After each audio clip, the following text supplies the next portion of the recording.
Hello everybody! In this watercolour tip video I want to show you how I achieve these subtle shiny effects on this seashell I've painted. As always, I begin with a detailed outline drawing. I've marked in the edge of the shell, including the shape of the spiral. I've also marked out the outline edge of the main highlights or areas of shine on the main body of the shell. I've had to be really light with my pencil here so that the pencil won't end up being visible underneath the paint I'm going to apply. I start by laying down a really pale wash of the right sort of colour everywhere except those highlight areas. This way it makes it easier to see my highlights more clearly as I go forward.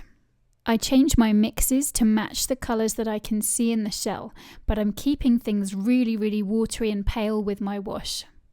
Once that wash is down and dry, I mix up the very darkest colour in the whole of the shell, and that's the very dark, almost black kind of brown that I see along the spiral itself. So I'm using a smaller brush here for some control, and I'm going to just create that line. What that does is it allows me to see both the lightest tones in the composition, which we've just put in place with that first watery wash, and it'll also allow me to see the very darkest tones within the composition too, this dark black line. Once they're in place, it's going to be easier to start to judge our midtones and start working on those to build them up. Taking the shell as a whole, the tip of it is a much darker tone than the rest of the main body of the shell. So I'm going to start to work on this darker area first, and within this darker area I'm going through these same stages where I start off working with lighter tones, then with darker tones, then back to lighter tones, so that I'm always having a sort of juggling act between them to gradually take this area as dark as it needs to be. I'm also changing my mixture to accommodate the different hues that I can see, the different colours in the shell here. So you can see those on the palette there. It's a mixture of different browns and greys and even a little bit of some cobalt violet in the mixture too. Once I've worked on this area for a certain amount of time, I can start to see that I can definitely afford to take the main body of my shell a little bit darker. It's easier to make that tonal judgment now that that darker portion of the shell has been darkened up somewhat.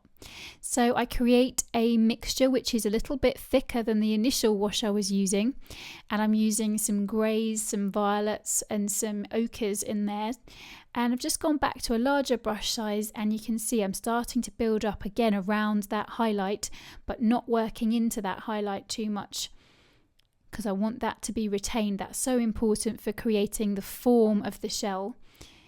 Having got the shape of the highlight correct is also really important, which is another reason why it's worth drawing it in at the start. If you get the angles of it wrong, then it's going to sort of ruin the illusion of the shape of that shell.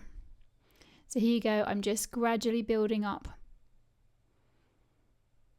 I'm trying quite hard here not to get any overlaps with my paint. If I do get those, I'll work into them a little bit. It won't matter too much because my paint is very watery still, so any overlaps I do get will be quite subtle and I can easily work into them if I need to.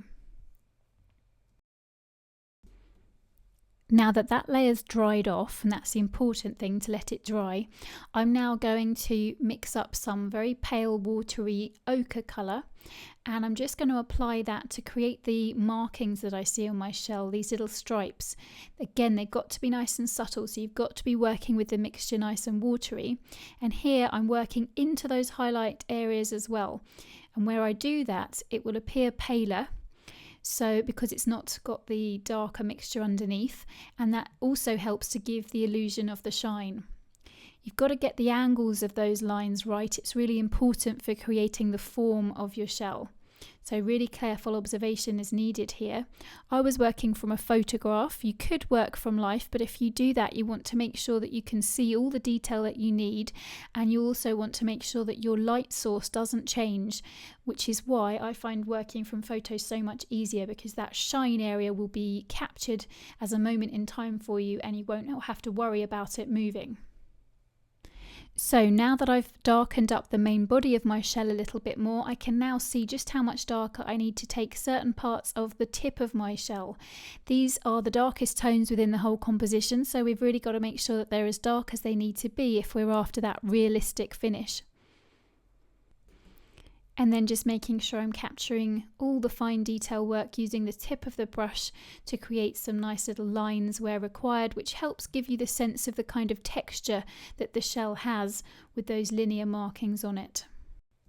So then just finally, now that we've darkened up the very darkest tones a little bit more, I can go in and just pick out a few extra details which are darker on the main body of the shell too, and I can be confident in doing that I'm not taking them too dark because I have now darkened up that area at the tip of the shell.